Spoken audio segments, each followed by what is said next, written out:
SLT within online learning සහ online working සඳහා ඇදහිය නොහැකි data දීමනා GB 30ක් රුපියල් 195යි GB 100ක් රුපියල් 490යි අඩුම මිලට වැඩිම data SLT වෙතින් අලුත් VIP Extra Anti Smell lemon mint බලයයි තද දුගඳ සුන් කරයි.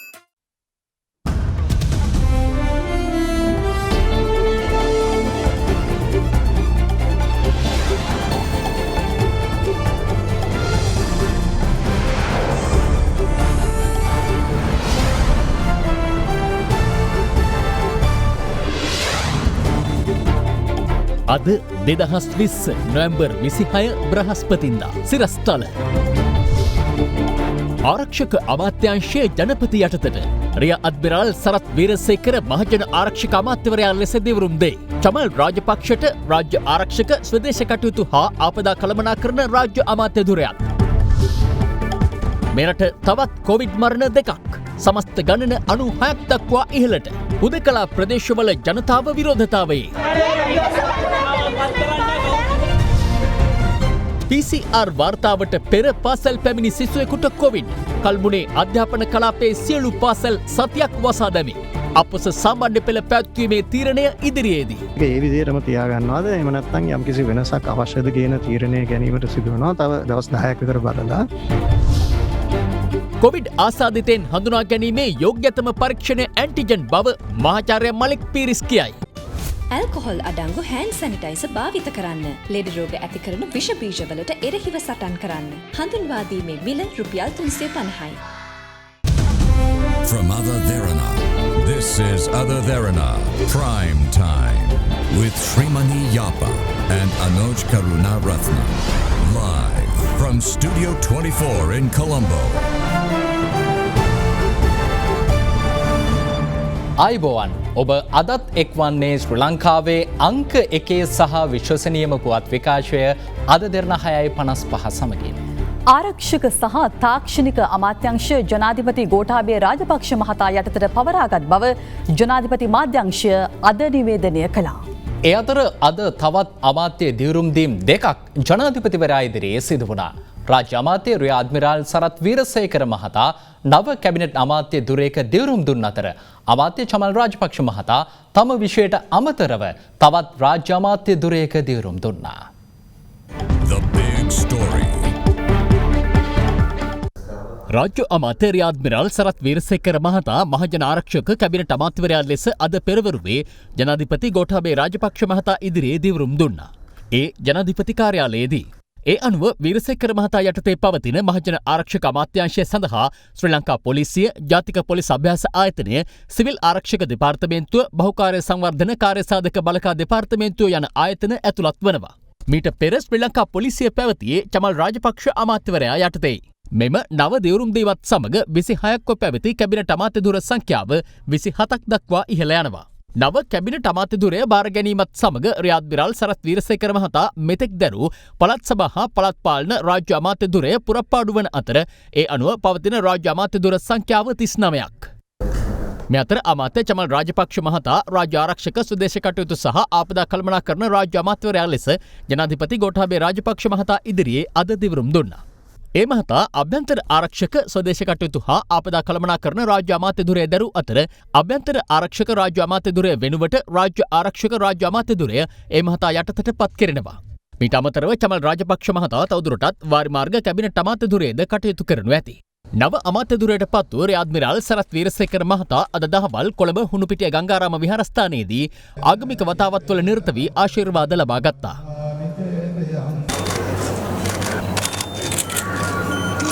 ජනාධිපතිතුමාට මේ වගකීම බාර දුන්නේ ලංකාවේ ඉන්න සමස්ත ජනතාවටම කිසිදු බියෙන් සැකෙන් තොරව ජීවත් වෙන්න පුළුවන් වාතාවරණයක් හදන්න කියලා. ඉතින් ඒ වගකීම මම ඇත්ත වශයෙන්ම සිතින්ම බාර ගන්නවා. ඒ වගකීම නිතාම හොඳින් ඉටු කරනවා. පොලිසිය මහජන හිතවාද මහජනයා තුළ විශ්වාසයක් නැගෙන සානයක් බවට ආයතනයක් බවට පත් කරනවා. වගේ විෂයපතේ තියෙන්නේ අනිවාර්යයෙන්ම පාතාලය නවත්තන එක සහ කුඩු නවත්තන එක. මේ දෙක අනිවාර්යයෙන්ම අපි ඉදිරියේදී කරනවා. පාතාලයට සම්බන්ධ වෙලා තියෙන අය ඉන්නවා නම් එයාට අපි ආරාධනා කරනවා යහපත් සමාජයට ඇවිල්ලා ඒ තමගේ එදිනදා කටයුතු කරන්න කියලා. මොකද ඉදිරියේදී ජනතාවට බියන්ස් එකෙන් තොරව ජීවත් වෙන්න පුළුවන් සමාජයක් හදන්න නම් ඇත්ත වශයෙන්ම අපි පාතාලය සම්පූර්ණයෙන්ම ඉවත් කළ යුතුයි. කුඩු දද්ද ඉවත් කළ යුතුයි. ඒ වගේම තමයි අන්තවාදය සහ ත්‍රස්තවාදයට ඉඩ දෙන කාටවත් අපි කිසිම සමාවක් දෙන්නේ නැහැ. The big story.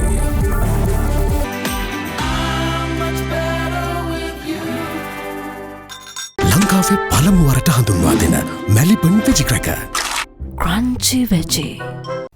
තවත් COVID-19 නාසාදිතයින් 342 දෙනෙකු අද පස්වරුවේ හඳුනා ගැනුණා. ඒ අතර තවත් COVID-19 මරණ දෙකක් ඊයේ දිනේ වාර්තා වීමත් සමග මෙරට COVID මරණ 96 දක්වා ඉහළ ගියා.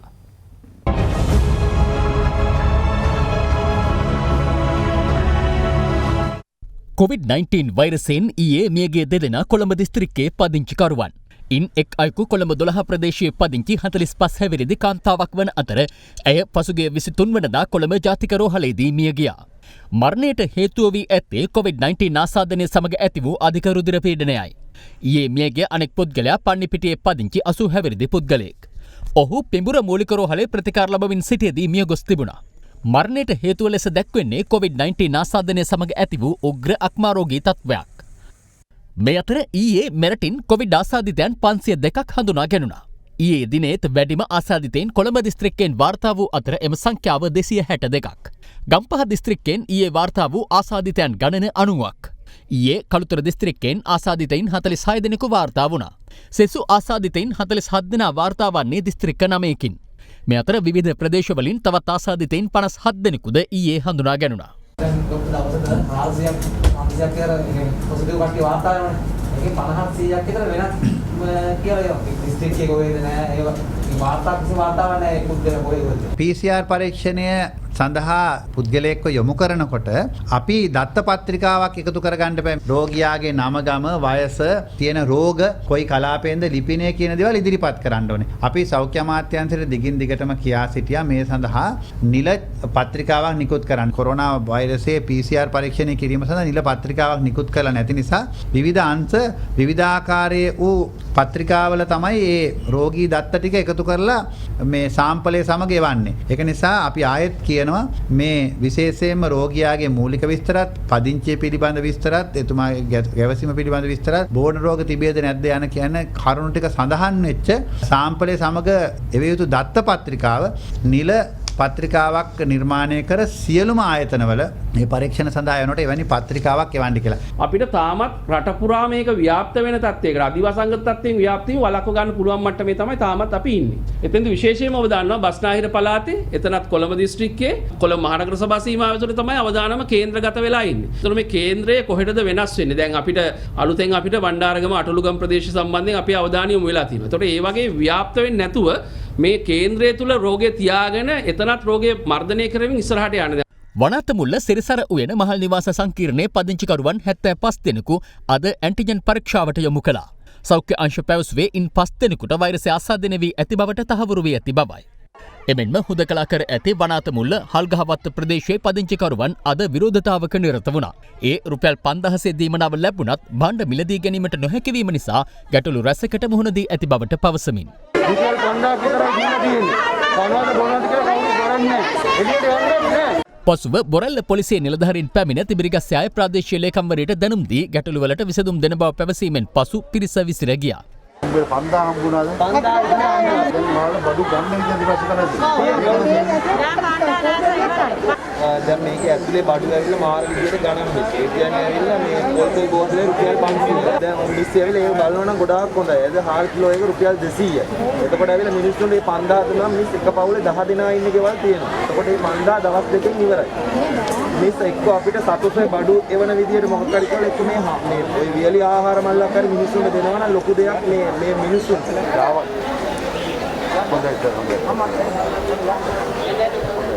මේ අතර අද පෙරවරු 6ට පමණ බොරැල්ල සීවලී ප්‍රදේශයේ පදිංචිකරුවන්ට ආහාර ද්‍රව්‍ය දෙන බවට වාර්තා වීමත් සමග ප්‍රදේශවාසීන් බොරැල්ල දුම්රිය ක්‍රීඩාංගණයට පැමිණියා. කෙසේ වෙතත් අද පස්වරුව වනතෙක් ඔවුන්ට භාණ්ඩ බෙදා දීමක් සිදු නොවීමෙන් දිගු පෝලිම් දැකගත හැකි වුණා. නමේට ආපු මිනිස්සු අපි තාම නැහැ. ඇත්තකට කියන්න බෑදී. අනිවාර්යයෙන් දෙනවා දෙන්න ඕනේ නැත්නම් අපිට මිනිස්සු කියන්න ඕනේ. මේක කොරෝනා වැඩි වෙන්නේ නැද්ද? ඇයි මේ කුණ්ඩු ගෙවල් වලට ගෙනල්ලා දෙන්න පුළුවන් නම් ඇයි බඩු වලට ගෙනල්ලා දෙන්න බැරි ගෙවල් වලට? බාණ්ඩ බෙදාදීම ආරම්භ කෙරුණේ පස්වරු 3ට පමණ. එමෙන්ම සංචරණ සීමා පනවා ඇති මෝදර උයන සහ ජාතික නිවාස සංකීර්ණයේ පදිංචිකරුවන්ගේ මානසික සෞඛ්‍ය වෙනුවෙන් අද පුළුල් තිර යොදා ලංකා ප්‍රීමියර් ලීග් තරගාවලිය ප්‍රදර්ශනයට කටයුතු කළා. ඒ බස්නාහිර පළාත භාර ජ්‍යෙෂ්ඨ නියෝජ්‍ය පොලිස්පතිවරයා විසින්.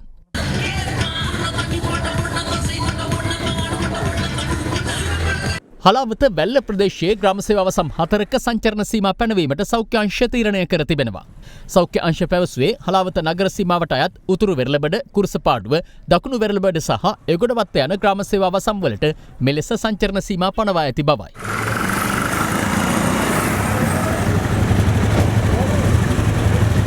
මේ අතර පසුගියදා සිදු කළ PCR පරීක්ෂණවල ප්‍රතිඵලවලට අනුව අටලුගම ප්‍රදේශයේ තවත් 22 දෙනෙකුට COVID-19 වෛරසය ආසාදනය වී ඇති බව අද තහවුරු වුණා. එමෙන්ම එම ප්‍රදේශයේ අද සිදු කළ රැපිඩ් ඇන්ටිජන් පරීක්ෂාවලින් තවත් 6 දෙනෙකුට COVID වෛරසය ආසාදනය වී ඇති බව තහවුරු වුණා. ඒ අනුව අටලුගම ප්‍රදේශයෙන් වාර්තා වන සමස්ත ආසාදිතයන් ගණන 164ක්. එමෙන්ම අදත් අටලුගම අලුත්යාව ප්‍රදේශයේ ඩ්‍රෝන යානා මගින් නිරීක්ෂණය කෙරුණා. අටලුගම ප්‍රදේශයේ ඇතැම් පිරිස් PCR පරීක්ෂණ මගහරමින් සිටින බවට බණ්ඩාරගම ප්‍රාදේශීය සභාවේ සභාපතිවරයා අද චෝදනා කළා. අද වෙනකොට සෞඛ්‍ය අංශවලට සහ ආරක්ෂා අංශවලට දැඩි අර්බුදයක් බවට පත් වෙලා තිනවා. මේ අටලුගම ප්‍රදේශයේ අපේ සහෝදර මුස්ලිම් ජනතාව මේ PCR පරීක්ෂණවලට නොපැමිණීමේ හේතුව. ඉතින් මේ ජනතාව මේ ගැටලුවෙන් මුදවා ගන්න නම් කරන්න තියෙන එකම දේ තමයි අපි ආරාධනා කරනවා මේ අටලුගම ප්‍රදේශයේ මේ මුස්ලිම් නායකයින්ට අදට වඩා මීට වැඩිය උනන්දුවක් දක්වලා තමන්ගේ සහෝදර මුස්ලිම් ජනතාව මේ PCR පරීක්ෂණ සඳහා යොමු කරන්නට කියලා. මේ අතර කළුතර ජාතික සෞඛ්‍ය විද්‍යායතනයේ බේරුවල සහ කළුතර බල ප්‍රදේශ දෙක තුල සිටින සියලුම මහජන සෞඛ්‍ය පරීක්ෂකවරුන් රාජකාරී වලින් ඉවත් වී තිබෙනවා. ඒ බේරුවල හිටපු සෞඛ්‍ය වෛද්‍ය නිලධාරීවරයා නැවත එම සේවයට පත් කිරීමට විරෝධය පළ කරමින්. මේ අතර මහනුවර නාගරික මධ්‍යම වෙළඳපොළ ආශ්‍රිතව ආසාදිතයන් කිහිප දෙනෙකු හඳුනා ගැනීමත් සමග එය අද පෙරවරුවේ සිට తాවකාලිකව වසා දැමුණා. ඒ හේතුවෙන් එහි පැමිණි වෙළඳුන් දැඩි අපහසුතාවකට පත් වුණා. නැවත මාකට් එක අන්නකම් එන්න බෑ අපිත් එක අමනාපෙන්. අපේ කිසිම දැනුවත් කිරීමක් කරන්නේ නැතුව මේ කඩවල් වහලා තියෙන්නේ. ඉතින් අපේ දැන් ඇතුලේ තියෙන සෑහෙන ලක්ෂ ගණනක මාළු. ඒවා ටික ඉතින් අපි එළියට ගන්න තමයි මේ පොලිමේ ඉන්නේ. අපි එළවලු විකුණන්නේ. අපි දැන් අන්තාසන්ට වෙලා ඉන්නේ දැන් ඇවිල්ලා. අපි එළවලු ටික ඔක්කොම ඇතුලේ කුණු වෙලා. දැන් රජෙන් අපිට මොන හරි සාහනයක් වෙන්න කියලා තමයි අපි නම් කියන්නේ.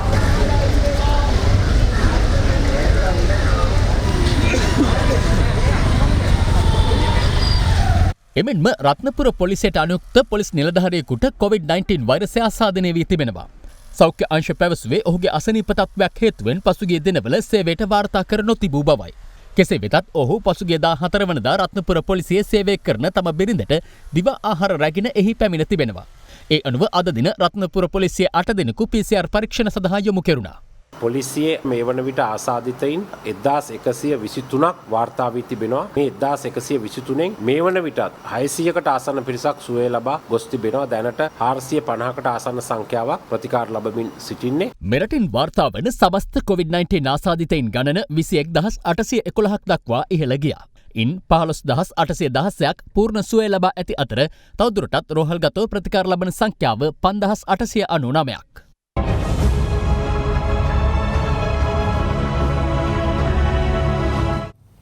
වටවල කුයිල්වත්ත ප්‍රදේශයේ පාසලක 12 වන ශ්‍රේණියේ ඉගෙනුම ලබන සිසුවෙකුට COVID-19 ආසාදනය වී ඇති බවට තහවුරු වී තිබෙනවා.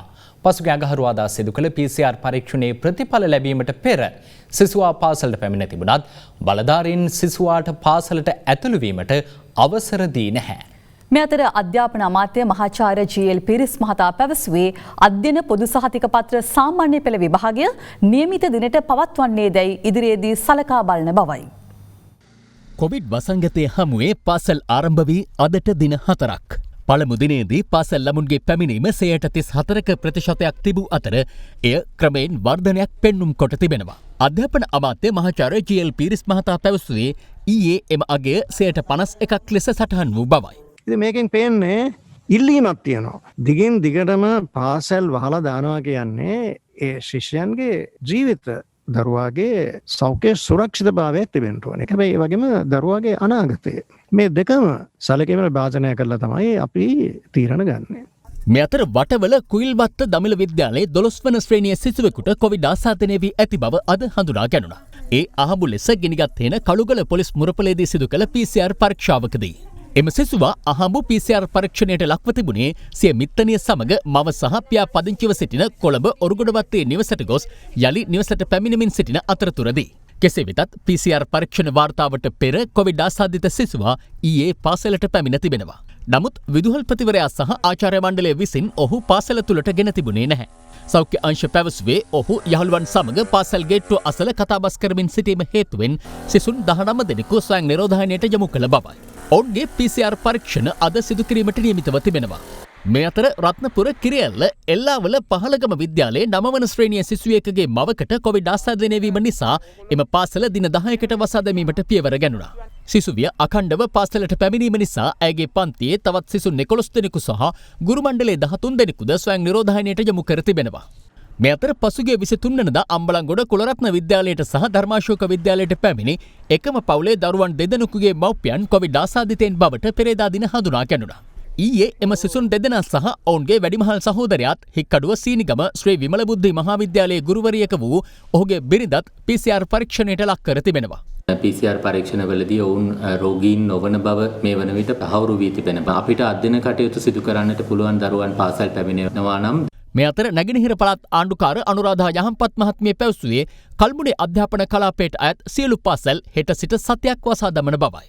මේ ආණ්ඩුවේ තකතිරු අමන තීන්දුව නිසා අද වෙනකොට රට පුරාම පාසල් ගණනාවක දරුවන් ඒ වගේම ගුරුවරුන් අනතුරට ලක් වෙලා තිබෙනවා. දැන් මේ වෙනකොට දැන් පහුගිය 24 වෙනිදා මේක ඇවිල්ලා මේ ශ්‍රී ලංකා යුද හමුදාවේ වෙබ් අඩවියේ පළ කරලා තියෙන්නේ. මේක කියනවා පැහැදිලිව මේ වන විට රටේ COVID-19 වෛරසයේ තෙවන මට්ටමට පවතින බව COVID-19 ඇතිවීමේ වැළැක්වීමේ ජාතික ක්‍රියාන්විත මධ්‍යස්ථානයේ කාර්යසාධක බලකායේ අද පැවති මාධ්‍ය සාකච්ඡාවේදී ප්‍රකාශ කළයි කියලා. එතකොට දැන් සෞඛ්‍ය සේවා අධ්‍යක්ෂ ජෙනරාල් විශේෂඥ වෛද්‍ය අසේල ගුණවර්ධන මහත්මයාගේ ඒ නිර්ණායක අනුව කොවිඩ් 3 වෙනි මට්ටමේ ඉන්නවා නම් පාසල් වහන්න ඕනේ. එතකොට අපි අහනවා අධ්‍යාපන අමාත්‍යාංශයේ පාසල් විවෘත කිරීමත් කොවිඩ් කාර්යසාධක බලකායේ නිර්දේශානුව එක තෙවන මට්ටමේ දිනන පාසල් වැහීමත් සිදු කරන්න ඕනේ. ඉතින් දැන් මේ දෙකේ ඇත්ත මොකද්ද?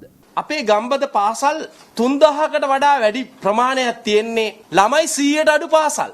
ඒ දරුවන්ට බස්නාහිර වහලා තියනවා වගේ ඒ ගමේ අහිංසක දරුවගේ පාසල වහලා ඉගෙන ගන්න තියෙන අයිතිය නැති කරන්න කියලාද මේ ගුරු වෘත්තීය සමිති වල සමහර අය කියන්නේ. අධ්‍යාපනයේ ළමයින්ගේ අනාගතය ඒ සම්බන්ධයෙන් දේශපාලන තීරණ ගැනීමට අපි කිසිසේත් ඉදිරිපත් වන්නේ නැහැ. මේ සාමාන්‍ය පෙළ විභාගේ 18 වෙනිදා පටන් ගන්නකොට ඇතම් දිස්ත්‍රික්කවල විතරයි පාසල් පැවැත්වෙන්නේ. එතකොට මේ සිසුන්ට ඒගොල්ලෝගේ අයිතිවාසිකමක් කඩ වෙනව නේද? කොළඹ ගම්පහ කළුතර දිස්ත්‍රික්කවල හා දිවයිනේ සෙසු ප්‍රදේශවල හුදකලා කරන ලද පොලිස් වසම් තුල තිබෙන පාසල්. ඒ පාසල්වල ශිෂ්‍යයන් සාමාන්‍ය පෙළ ඒ පන්ති ආරම්භ කිරීමට බැරි නම් එතකොට අපිට සලකා බලන්න වෙනවා සාමාන්‍ය පෙළ විභාගයේ කල් දැමීම උචිතද කියලා. දැන් තියෙන දින ජනවාරි 18 ඉඳන් 27 දක්වා. ඒක ඒ විදිහටම තියාගන්නවාද? එහෙම නැත්නම් යම්කිසි වෙනසක් අවශ්‍යද කියන තීරණය ගැනීමට සිදු වෙනවා. තව සතියක් විතර බලලා.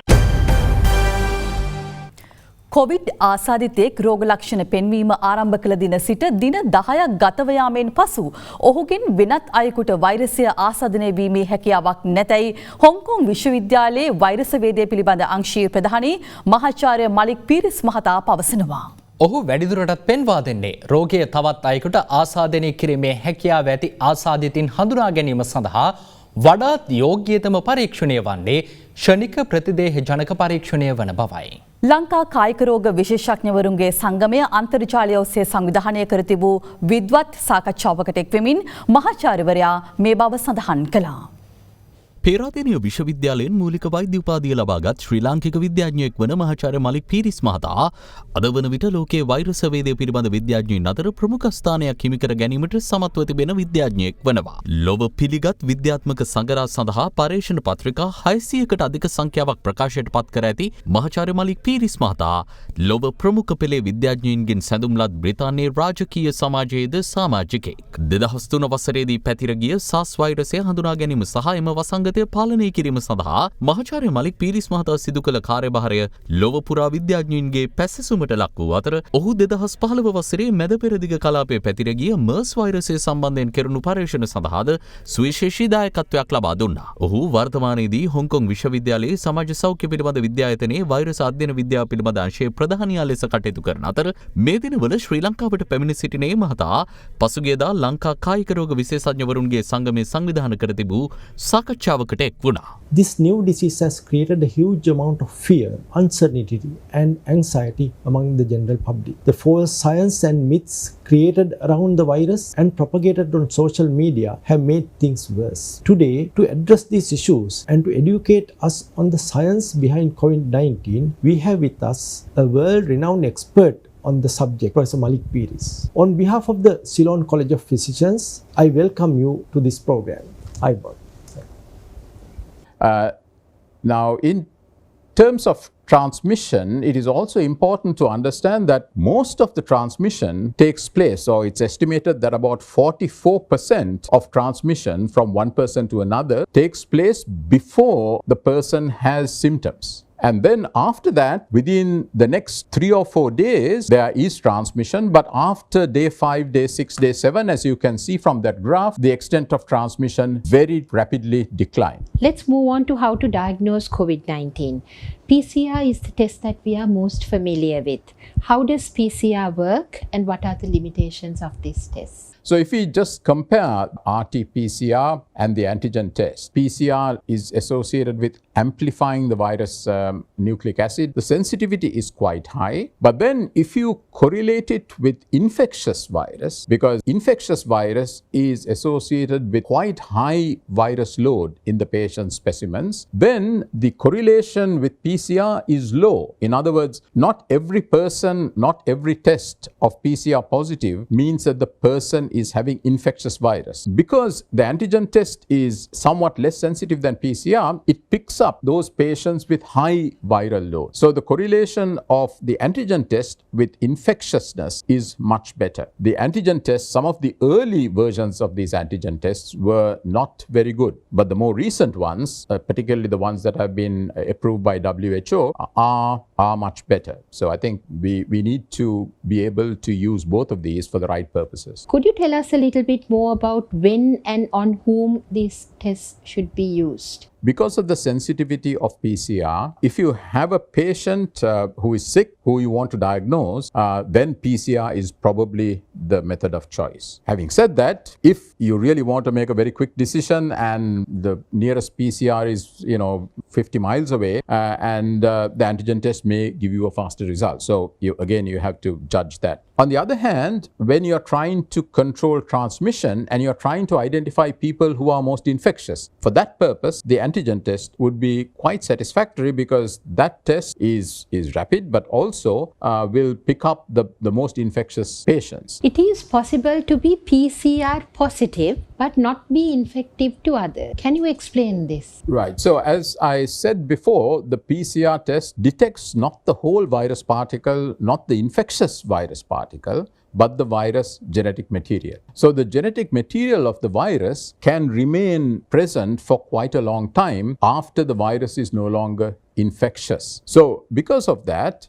now WHO has changed its recommendations and basically says that for asymptomatic and mild patients, after 8 to 9 to 10 days, the patient is not infectious. So you don't even have to do a PCR because the PCR may be positive, but that does not necessarily mean that the patient is infectious. I showed that from the epidemiological, the contact tracing studies, it's very clear that by day 5, day 6, after onset of symptoms, there is no further transmission. කෘෂිකර්මාන්තය සඳහා ජාතික ප්‍රතිපත්තියක් වසරක් තුළ සකස් කර පාර්ලිමේන්තුව වෙත ඉදිරිපත් කරන බව කෘෂිකර්ම අමාත්‍ය මහින්දානන්ද අලුත්ගමගේ මහතා පවසනවා. අද දිනේ කෘෂිකර්ම හා වාරිමාර්ග අමාත්‍යාංශය යටතේ ගැනෙන ආයතනවල වැය ශීර්ෂ විවාදයට එක් වෙමින් අමාත්‍යවරයා මේ බව සඳහන් කළා. හැමදේම ගහපු ලිත් ගහන්න ගිහිල්ලා සජිත් ප්‍රේමදාස මහත්තයා ඉන්න කාලෙත් ගෙව්වා එස්.බී. අමතුමා කාලෙත් ගෙව්වා ඒ ගහද්දී ඒ ලිතම මුද්‍රණය කරා කියලා බැසිල් අමතුමා හිරේ යවුවා එහෙම කරපු යහපාලන ආණ්ඩුව දයාගමගේ ඇමතුමා සමාජ ආරක්ෂණ අරමුදලේ මුදල් මිලියන 380ක් කතානායකතුමනි මේ ප්‍රහන්න තියෙන ප්‍රශ්නේ කෙලින් අහන්න කියන්නේ මොකක්ද මේ කතාව ප්‍රශ්න පැහැදිලි කළා දැන් හොඳටම පැහැදිලි කරා ඒ අහන් ඉන්න අමාරුද පෞද්ගලික කාලේ හොරකම් කරපුවා ඉවර කරේ නෑනේ ඉන්නකෝ දැන් සජිත් ප්‍රේමදාස මහත්තයා අද අපේ පාර්ලිමේන්තුවේ ඇවිල්ලා ප්‍රශ්න කරනවා රුපියල් 5000 ලබා දෙද්දී ඒක මදි කියලා රුපියල් 10000ක් බඩු මල්ලක් නිරෝධානය කරපු ප්‍රදේශවලට ලබා දෙද්දී ඒක මදි කියලා කතා කරනවා හැබැයි සජිත් ප්‍රේමදාස මහත්තයාට කොන්දක් තිබ්බේ නෑනේ මේ සමෘද්ධි අහිංසක දිලිඳු ජනතාවගේ මුදල් දේශපාලන රැස්වීම් වලට භාවිතා කරද්දී නැගිටලකට විරුද්ධයි කියලා කියන්න ඔබතුමා කොදුනාරටියේ කෂේරුකාව ගැන කතා කරනකොට ඔබතුමාගේ කෂේරුකාව එස්.එම්. චන්ද්‍රසේන මහත්මයා හොඳට කුඩු කරලා ඉවරයි. මම කායිකවත් කෂේරු කුඩු කරන්න ගියේ නැහැ. එතුමා එහෙම කියනවා නම් ගෝඨාභය රාජපක්ෂ මහත්මයා ජනාධිපතිතුමා එතුමාගේ කෂේරුවත් කුඩු කරලා දාලා තියෙනවා කියන්න ඕනේ. වී වලට වැඩි වී නිෂ්පාදනයක් අපි කළා තියෙනවා. නමුත් ආණ්ඩුව දසමත් වෙලා තියෙනවා ඒ නිෂ්පාදනයේ සහල් පාරිභෝගයට ලැබෙන්න. ඇයි මේක වෙලා තියෙන්නේ? මේ රටේ මෝල් හිමියන්ගේ ඒකාධිකාරය. කවුද මේ මෝල් හිමියෝ? මේ රජයට සම්බන්ධ මේ පාර්ලිමේන්තුවේ මම කියන්න කනගාටු ඉන්න මැති ඇමතිවරුන්ගේ ආණ්ඩුව මේ මාස ගානට විතරක් හාල් වලට ගැසට් 5ක් ගහලා තියෙනවා. හැබැයි මේ ගැසට් වල තියෙන මිලට හාල් ගන්න බෑ. මේ වෙනකොට එදා මෙදා තුර කාලය තුර රුපියල් ලක්ෂ 33000ක වංචාවක් ලීකේජ් එකක් මේ වෙනකොට වීයලේ මණ්ඩලයේ සමග තියෙනවා. ඔබතුමාලගේ ඇමතිතුමා හැරිසන් ඇමතිතුමාගේ කාලේ තමයි මේ පාඩුව සිද්ධ වුණේ. 52කට වී අරන් හරක්ට කියලා 22කට විකුණලා බිලියන 10ක් ගැහුවා. අපේ අමාත්‍යාංශයේ පළවෙනිම අරමුණ තමයි කෘෂිකර්මාන්තය සඳහා ජාතික ප්‍රතිපත්තියක් සකස් කරන එක. අපි මේ පාර්ලිමේන්තුවට මේ ප්‍රතිපත්තිය සකස් කරලා වසරක් තුල අවසන් කරන්න බලාපොරොත්තු වෙනවා කියන එක මුලින්ම තමුන්නාන්සේලාට සඳහන් කරන්න ඕනේ. අපි පොහොර සාඩ ආධාරය ගොවියට දෙනවා. ඒ නිසා අපි හෙක්ටයාරයකට අපි දෙනවා රුපියල් 84000ක පොහොර සාන ආධාරයක්. අපි හෙක්ටයාර දෙකකට නොමිලේ පොහොර දෙනවා. ඒ නිසා ඊළඟ කන්නේ ඉඳලා අපි පොහොර සාන ආධාරය ලබා දෙන සෑම ගොවියෙක්ගෙන්ම වී කිලෝ 1000ක් අපි ගන්න බලාපොරොත්තු වෙනවා. මේ දවස්වල පොහොර හිඟට හේතුව තමයි වරායේ සේවකයන් කීප දෙනෙක් අපේ වරාය ඇමතුමා ඉන්නවා. වරායේ සේවකයන් කීප දෙනෙක් කොවිඩ් සංගතයට මුහුණ දීලා තියෙනවා. ඒ නිසා පොහොර බෑමේ පොඩි ප්‍රමාදයක් අපිට හිර වුණා. ඒ නිසා අපි දැන් ඊයේ වෙනකොට නැව් 4ක් බෑවා. තව නැව් 4ක් එළිය තියෙනවා. ඒ වගේම අපි අවාසනාවකට ඊයේ හවස චෙක් කරනකොට අපේ ලංකා පොහොර ගබඩාවෙත් කොවිඩ් රෝගියෙක්. ඒ නිසා පොඩි ප්‍රායෝගික ගැටලු කීපයකට අපි මුහුණ දීලා ඉන්නවා. නැත්තම් මේ ආණ්ඩුවට පොහොර දෙන්න බැරි කමක් නෙවෙයි. මගේ ගැන ගොඩක් අය දුක කිව්වා. මේ ඇමතුමාට තියෙන කෑලි දෙකයි අනිත් අය බෙදිලා කියලා. ඒ නිසා මම බොහොම සතුටු වෙනවා මගේ දුක වෙනුවෙන් සජබ තමුන්නාන්සේලාගේ පක්ෂේ කතා කරපු එක පිළිබඳ. ඒ පිළිබඳ කිසි ගැටලුවක් කරගන්න ඕනේ නැහැ. හැබැයි මේකට එක කැබිනට් ඇමතිවරයා ඉන්නේ. ඒක හොඳට මතක තියාගන්න ඔබතුමාලා. எங்கள் மக்களுடைய கைகள் கட்டப்பட்டு உணர்வுகள் ஒடுக்கப்பட்டு வாய்மொழிகள் முடக்கப்பட்ட நீதிமன்ற தடை உத்தரவுகள் பிறப்பிக்கப்படுகின்றன. எமது சமூகத்தின் எல்லா செயல்களும் பயங்கரவாதம் என பட்டியலிடப்படுகிறது. அத்தகைய கொடூர அடக்குமுறை சூழலுக்குள் இருந்து வந்தே இவ்வுரையை நான் நிகழ்த்துகிறேன். නමුත් මහවිරු දිනේ කියන කතාව අපි හැමදාම ප්‍රතික්ෂේප කරා අපි දැනු ප්‍රතික්ෂේප කරනවා. ඥාතීන් සීකරන්න ඕන කෙනෙකුට පුළුවන්. නමුත් මහවිරු දිනේ කියන වචනය LTT ත්‍රස්තවාදී සංවිධානයේ මියගිය අය සමරන පාවිච්චි කරන වචනයක්. මහවිරු දිනේ කියන්නේ ඒක වෙනම බයිලයක් වෙනම කතාවක්. ඒක හන්ද ඒ දෙක පටලවා ගන්න එපා. සහරන් හෂිම්ට යම් ආරක්ෂක අංශයක් ආරක්ෂාව ලබා දෙන්නට ඇතැයි තමා සිතන බවත් කාත්තංකුඩියේ ඇතැම් පුද්ගලින්ගේ සිත් තුළ තවමත් අන්තවාදී අදහස් පවතින බවත් නැගෙනහිර පළාත් හිටපු ආණ්ඩුකාර MLAM හිස්බුල්ලා මහතා අද පාස්කු ප්‍රහාරය පිළිබඳ විමර්ශන කොමිසම හමුවේ ප්‍රකාශ කළා. එහිදී ඔහු තවදුරටත් කියා සිටියේ ශරියා නීති ගැන්වීමට සූදානම් වන්නේ යැයි ආන්දෝලනයට තුඩුදුන් බැටික්ලෝ කැම්පස් ආයතනය කොවිඩ් වෛරස් ව්‍යාප්තිය අවසන් වීමෙන් පසු රජය සමග සාකච්ඡා කර යළි විවෘත කිරීමට බලාපොරොත්තු වන බවයි. පාස්කු ප්‍රහාරය පිළිබඳ විමර්ශනය කරන ජනාධිපති කොමිසම හමුවේ සාක්ෂි ලබාදීම සඳහා නැගෙනහිර පළාත් හිටපු ආණ්ඩුකාර MLAM හිස්බුල්ලා මහතා ඊයේ ජනාධිපති කොමිසමට පැමිණියේ 3 වන දිනටයි. එහිදී හිස්බුල්ලා මහතා තමන් විසින් නිදිකරන ලද මඩකලපුව විශ්වවිද්‍යාලයේ ත්‍රිමාණ සජීවීකරණ සැලැස්මක් කොමිසම හමුවේ ඉදිරිපත් කරමින් ඒ පිළිබඳ පැහැදිලි කළා. ස්වාමීනි, බැටික්ලෝ කැම්පස් කියන්නේ පෞද්ගලික විශ්වවිද්‍යාලයක්. දැනට මේ ඉදිකිරීම සඳහා සෞදි අරාබියේ ඉන්හෙරිටන්ස් අබ්දුල්ලා අල් ජෆාරි කියන සමාජ සේවා සංවිධානයෙන් රුපියල් බිලියන 3.6ක් හම්බ වෙලා තියෙනවා. ඉදිකිරීම අවසන් වෙද්දී රුපියල් බිලියන 18ක් වගේ යයි කියලා ඇස්තමේන්තු කරලා තියෙනවා. යයි හිස්බුල්ලා මහතා පැවසුවා. එහිදී රජයේ අධිනීතිඥවරයා මෙම විශ්වවිද්‍යාලය තුළ ශරියා නීතිය ඉගැන්වීමට පාඨමාලාවක් තිබේදැයි හිස්බුල්ලා මහතාගෙන් විමසීමක් කළා. ස්වාමීනි, විෂයන් 10න් 2ක් ශරියා නීතිය සම්බන්ධයෙන් තිබ්බා. නමුත් ඒකට උසස් අධ්‍යාපන අමාත්‍යාංශයෙන් අනුමැතිය ලැබෙන්න ඕනේ. පස්සේ අපි විෂයන් 8කට අඩු කළා. ශරියා නීතිය කියන්නේ ඉස්ලාමීය අධ්‍යයනයක්. උලමාවරුන්ට මෙහි ඉගෙන ගන්න පුළුවන්. නමුත් එයාලට විතරක් නෙමේ බෞද්ධ ක්‍රිස්තියානි හින්දු වගේ ඕනම කෙනෙක්ට මෙහි ඉගෙන ගන්න පුළුවන්. එහෙම වෙන්කිරීමක් කරලා නැහැ යනුවෙන් හිස්බුල්ලා මහතා පැවසුවා. මෙහිදී ජනාධිපති කොමිසමේ සමාජික විශ්‍රාමික අමාත්‍යාංශ ලේකම්වරිය මෙසේ විමසුවා. දැන් ඔබතුමා අපිට පෙන්නපු සැලැස්මේ තිබුණා විශ්වවිද්‍යාල භූමිය තුල ඉදිකරපු මුස්ලිම් පල්ලිත්. ඔබතුමා ඔය කියන විදිහට අනිත් ආගමික සෙසුන්ටත් තම ආගමික ඇදහිම් සිදු කිරීමට හැකිවන ලෙස වෙනත් ආගමික ස්ථානත් ඔය විශ්වවිද්‍යාල භූමිය ඉදිකරලා තියෙනවද? එම ප්‍රශ්නය හමුවේ සුළු මොහොතක් නිහඬ වූ හිස්බුල්ලා මහතා ඔබතුමාලට පෙන්නපු සැලැස්මේ නම් එහෙම දෙයක් නැහැ ස්වාමීනි. නමුත් අපි වෙනම ප්ලෑන් කළ අක්කර 3ක වෙනත් ආගමික ස්ථානත් ඉදිකරන්න යයි පිළිතුරු ලබා දුන්නා. මෙහිදී සාක්ෂිකරුගෙන් ප්‍රශ්න කිරීම ආරම්භ වූ අගරාධ ගුරු අති උතුම් මැල්කම් කාදිනල් රංජිත් හිමිපාණන් නියෝජනය කරන ජනාධිපති නීතිඥ ශමිල් පෙරේරා මහතා මෙම විශ්වවිද්‍යාලය සඳහා ලැබුණේ විදෙස් ණයද නැතිනම් ආධාරද යයි විමසූ විට හිස්බුල්ලා මහතා ප්‍රකාශ කළේ වසර 15කින් ගෙවීමට හැකිවනසේ ණය මුදලක් තමා සහ තම පුත්‍රයා සාක්ෂිකරුවන් ලෙස අත්සන් කරමින් ලබාගත් බවයි. සාමාන්‍යයෙන් ණය ගිවිසුමකට එළඹෙද්දී සාක්ෂිකරුවෙකු ලෙස බාහිර පාර්ශවයක් අත්සන් කරනවනේ. නමුත් මේ ගිවිසුම් තුල එහෙම බාහිර පාර්ශවයක් අත්සන් කරලා නැහැනේ. ඒ වගේම ණය නොගෙව්වොත් ඔබට විරුද්ධව ගන්න ක්‍රියාමාර්ගත් මේ ගිවිසුම් වල සඳහන් වෙලා නැහැ. ණය ලැබිලා වසර කිහිපයක් ගත වෙලත් ඔබ තාම එක ණය වාරිකයක්වත් ගෙවලා නැහැ. යයි ජනාධිපති නීතිඥවරයා එවිට ප්‍රශ්න කළා. ඉස්ලාමය කියන්නේ අල්ලා දෙවියන් ස්වාමිනි. අල්ලා දෙවියන්ගේ නාමයෙන් ඒ විශ්වාසය මත තමයි අපේ ගිවිසුම් තියෙන්නේ. ඒ නිසා ලිඛිත ගිවිසුම් ගැන අපිට ප්‍රශ්නයක් නැහැ. ස්වාමිනි දැනට මේ මඩකලපුව විශ්වවිද්‍යාලය කොරෝනා ප්‍රතිකාර රෝහලක් ලෙස භාවිතා කරනවා. නමුත් කොවිඩ් 5 ගියාට පස්සේ මම රජය සමග සාකච්ඡා කරනවා කුමන කොන්දේසි යටතේ හරි මේ විශ්වවිද්‍යාලය විවෘත කරන්න. යයිද හිස්බුල්ලා මහතා කියා සිටියා. මෙහිදී සහරාන් ගැන විමසූ විට අදහස් පළ කළ හිස්බුල්ලා මහතා ස්වාමීනි මම සහරාන්ව අත්අඩංගුවට ලක් කිරීමට ගොඩක් උත්සාහ කළා. නමුත් බැරි වුණා. මම හිතන්නේ ඔහුට යම් ආරක්ෂකාංශයක් ආරක්ෂාව දෙන්න ඇති. යයි සඳහන් කළා.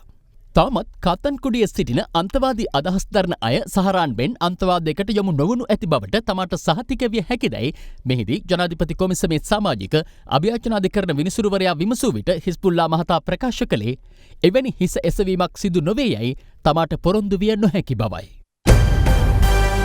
තවත් දේශීය පුවත් කිහිපයක් දැන්.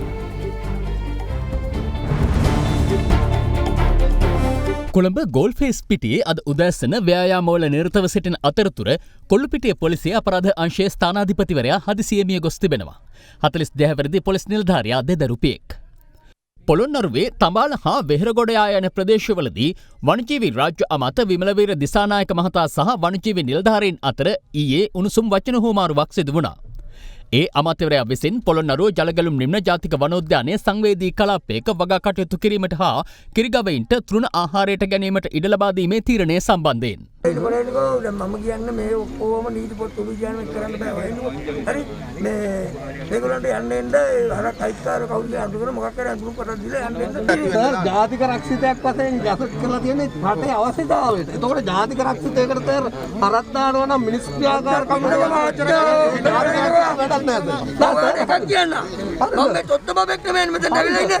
තොත්ත බබෙක් කියලා තමයි. නෑ සර් එහෙම ගන්න බෑ. ඉන්නවා. දුවක්කු දෙක තුන තියන් ඉන්නේ හරක් ගාල් වල සර්. අපි මේ රාජකාරියක් කරන්නේ. අපිට බින්දුවක්වත් කැමති නෑ මේක ගන්න. මේවා ජාතික අපරාධ. අපි මැරුවත් අපි මේ රස්සාව කරා යමු. රස්සාව කරන්නේ.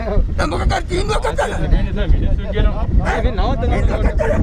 නෑ සර් තීන්දුවක් ගත්ත නෑ නේද මේක හරි තීන්දුවක් ගත්තා. අපි තීන්දුවක් ගන්න. අපි තීන්දුවක් ගන්න සාකච්ඡා කරමු.